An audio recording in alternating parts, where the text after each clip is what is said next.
Hello students, welcome to this class of BA Part First. I am Dr. S. S. Vedman, Department of English, and dear students, today we'll discuss the play Merchant of Venice, and the topic of today's discussion is the four stories, which are the main stories which are interwoven and they help to take the action of the play further. So let us discuss these stories. What are these four stories? There are four stories, dear students, in The Merchant of Venice, and all these stories, they are interwoven, interlinked, and they take the action of the play further. The four main stories are the Bond story, the Casket story, the Ring story, and the Lorenzo Jessica story. So all these stories, they play a very important part in carrying forward the action of the play. Now, as you all know, the Bond story is the story where Antonio he signs the bond, and all these stories, dear students, they involve the all major characters. All the major characters, they play their important roles in these stories. The four important characters, the major characters are Antonio, Bassanio, Portia, and Shylock. Now, these characters, dear students, they help us in deciphering the meaning of the play and how their role affects the action of the play. So these subplots, they play very important role and they make The Merchant of Venice a real tragicomedy. So let us discuss the important role of these stories. Let us first talk about the Bond story. Dear students, in the Bond story, all the four important characters, that is Antonio, Bassanio, Shylock, and Portia, they all are involved. It begins when Bassanio requests Antonio to lend him some money so that he could go to Belmont, where a rich lady, that is Portia, lived and whom he wanted to marry. So it was Bassanio who went to Antonio to get some money because he wanted to marry a rich lady of Belmont, and the name of that lady is Portia. So Bassanio, he says that all my ships, they are on sale, they have not returned yet, but I would sign a bond if you so agree, making you the money, and you can go to Belmont and marry the desired girl, that is Portia. So Bassanio, he says that I will uh, Antonio, he says that I cannot lend you some money, but I can borrow it from some money lender in Venice because I have a good reputation and I can borrow it from some money lender. In the beginning, Bassanio is not ready. He says that, my dear friend Antonio, I will not insist you to borrow some money for me. But at last, Antonio says that, okay, I will get some money and then you can arrange for a sail to Belmont and marry the girl. Bassanio, he approaches Shylock, a Jew, for 3,000 ducats. Shylock gets ready to lend him 3,000 ducats, but on the condition that Antonio must return the money after 3 months. So the period of money, the locking period of money was 3 months, and Shylock says that Antonio, he must return the money within 3 months. And he says that if he failed to do so, he would be entitled to cut 1 pound of flesh from near his heart. So this is the bond which Shylock wants to sign, to be signed by Antonio. Bassanio, he objects to it, but Antonio, dear friends, Antonio, he goes ahead with the condition and he signs the bond. So the bond now is signed by Antonio, and the bond is, if Antonio fails to return the money within 3 months, then Shylock would be entitled to cut 1 pound of flesh from near his heart. So this is the bond. Shylock puts this dangerous condition forward. So Antonio was hated by Shylock because Antonio was a Christian and Shylock was a Jew. Antonio, he used to lend money to people without charging any higher rates.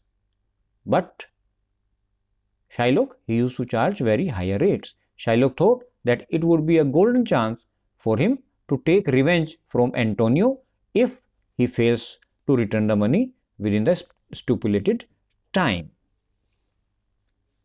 So this bond story sets the action of the play moving ahead. It sets the action of the play. It gives us a hint that a serious crisis might take place later in the play. So it hints at the action of the play. At the same time, this story brings out the character of Antonio and Shylock. It reveals the character of Antonio and Shylock, how the two are opposite in character. They are opposite to each other in thought and in action also. Antonio appears to be a true friend who is ready to sign any bond for the sake of his friend Bassanio, but Shylock is a shrewd businessman. It reveals, this story reveals that Shylock is a shrewd businessman. Antonio, he appears to be a true friend, and it also reveals a negative trait of Antonio. The story makes it clear that Antonio is not tolerant in the matter of religion. It exposes the tolerance of Antonio, who is a Christian, and how he doesn't tolerate the Jews. He is a fanatic who hates Jews. But otherwise, he is a very kind-hearted man who helps other without charging any interest or charging a very low rate of interest. So this bond story, it reveals the character of Antonio and that of Shylock. Shylock is a moneylender and he is a shrewd businessman, a shrewd moneylender, but he is a person who would like to take a revenge from others at the right time. So he thinks it in his mind that when the time arrives, I will take revenge. He is also a fanatic, and this reveals that the bond story is very important, and the later two stories, that is the trial scene and the ring story, that is, it is because of the bond story. If there was no bond story, then the trial scene and the ring story would not have been possible. So when the ships of Bassanio, they reaches home, so he goes to pay the money, but Shylock is hell-bent on taking the revenge from Antonio. So he insists on taking a pound of flesh from near his heart, as per the condition in the bond which was signed by Antonio. He doesn't listen to any appeal of mercy from anyone, and it is because of Portia in the trial scene and her intelligent arguments that Shylock's aim of taking a pound of flesh from Antonio's body is not fulfilled. Portia tells him to take the flesh but not to shed a single drop of blood. This was the condition. This makes Shylock helpless, and he has to pay a heavy penalty for it. He has to change his religion also, as we come to know at the play reveals. So now let us move to the casket story. Dear students, the casket story in this play is very important because it brings out various aspects of the characters in the play, particularly Bassanio and Portia. Because when Bassanio, after taking the money, he goes to Belmont to woo Portia and to marry her. Bassanio, he goes to Portia's place, and there Portia, she reveals that his father has designed a test for her marriage. According to this test, Portia's father prepared 3 caskets made of gold, silver and lead. So the 3 caskets were made of, one was gold, the other was silver casket and the third was the lead casket. He inscribed a motto on each casket. He hid a portrait of Portia in one of these caskets. So the condition was that a man wanting to marry Portia was given one chance to pick up the casket that could contain Portia's portrait. So this was the condition, and if he chose the right casket, he would marry Portia. Otherwise, he would not marry. So this was the condition which was put forth by Portia's father, and Portia, she tells this condition to the prospect grooms who had come to woo her. He would also not tell others which casket he had picked up. This was also a condition. The 3 men who come to marry Portia, they are the Prince of Morocco, the Prince of Aragon and Bassanio. The first trial is made by the Prince of Morocco, who chooses the gold casket that had the motto that he who chooses it shall get what many men desire, that is money, wealth. He feels that he deserves Portia, and that is why he picks up the gold casket. But he gets disappointed because the golden casket did not have Portia's portrait, Portia's picture. The second attempt, dear students, it was made by the Prince of Aragon. He reads the motto of the silver casket, which says that he who chooses it shall get it as much as he deserves. So he feels that he only deserves Portia, and he picks up the silver casket. Again, he also fails in the attempt. The third person to try his luck was Bassanio, and he reads the motto on the lead casket that read, who chooses it must give and hazard all. This motto appeals to Bassanio, and he chooses the lead casket, and in the casket was Portia's portrait, Portia's picture, and Bassanio is very happy. So is Portia, because even she wanted to marry Bassanio, but she could not do it without Bassanio's fulfilling the condition. So the casket story, it makes us know who was the real suitor of the Portia and who were the other two.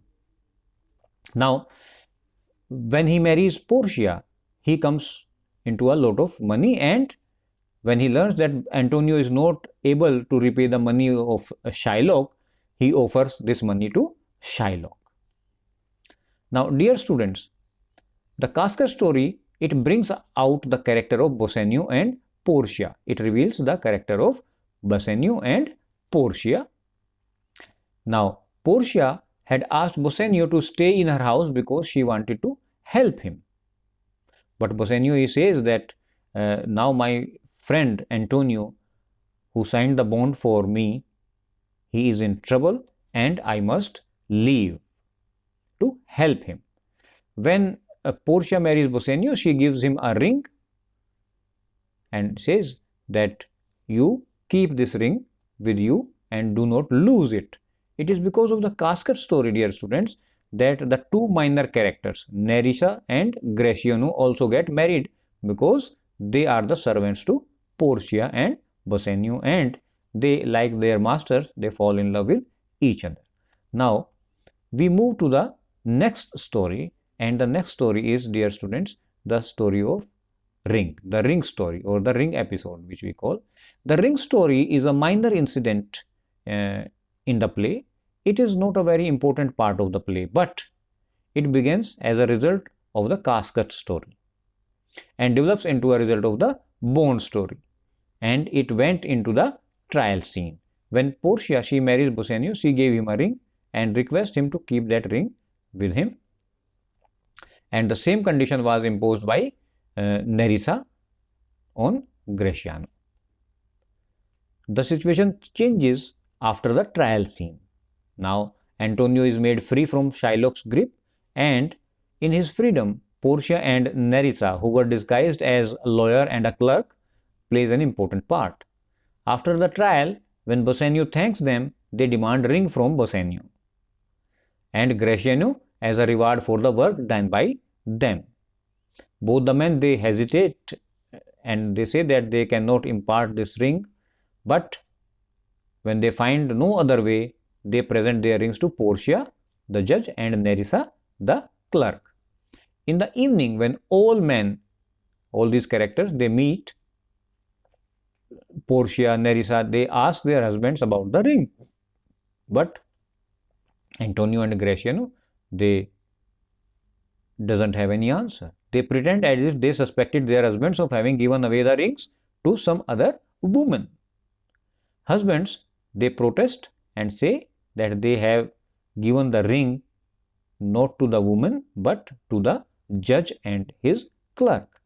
Finally, Antonio, he tells that the ring was given to the judge, and this play, it ends. The main aim of the ring story is to produce laughter. The play is a romantic comedy, and this story makes us laugh. The irony in the story takes place where because the husbands do not recognize their wives in the disguise as a judge and a clerk. Now, this story, the story of ring episode, this ring story is also it also has a dramatic importance. The atmosphere after the trial scene had become very heavy, and to provide a comic relief, Shakespeare, he might have introduced this ring episode. Now, dear students, the next story is the Lorenzo Jessica story. Now, this story is not directly linked to the play, but it plays a very important role. This story helps us in reading the character of Shylock closely, and at the same time it raises the romantic character of the play. As you know that this lady Jessica, the young girl, is a Jew and Shylock's daughter. So the two main characters, a young boy Lorenzo and a young girl Jessica. Lorenzo is a Christian and Jessica is a Jew and Shylock's daughter.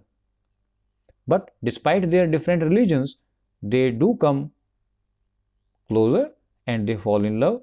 Jessica knows that her father's hatred for the Christians and it will not help in marrying Lorenzo. So she is aware that her father would never agree to marry her with Lorenzo. Jessica and Lorenzo, they make a plan according to which she disguises herself as a boy on the right when a masked procession of Christians is to pass from near her house. When she comes out from her father's house, she steals a lot of her father's money. Both of them, they succeed in coming out of the place safely and they reach Belmont. That is the place where Portia lived.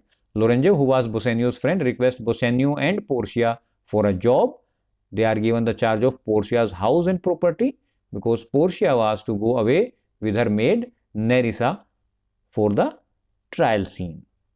This story, it gets linked up with the Bond story and the casket story, and Lorenzo, being friend of Bassanio and Antonio, the main character in the Bond story, they unite, and the story, Lorenzo and Jessica story, it also has a dramatic significance, dear students, because the hatred of Shylock for Christian, that is Lorenzo, it had taken his daughter away from him.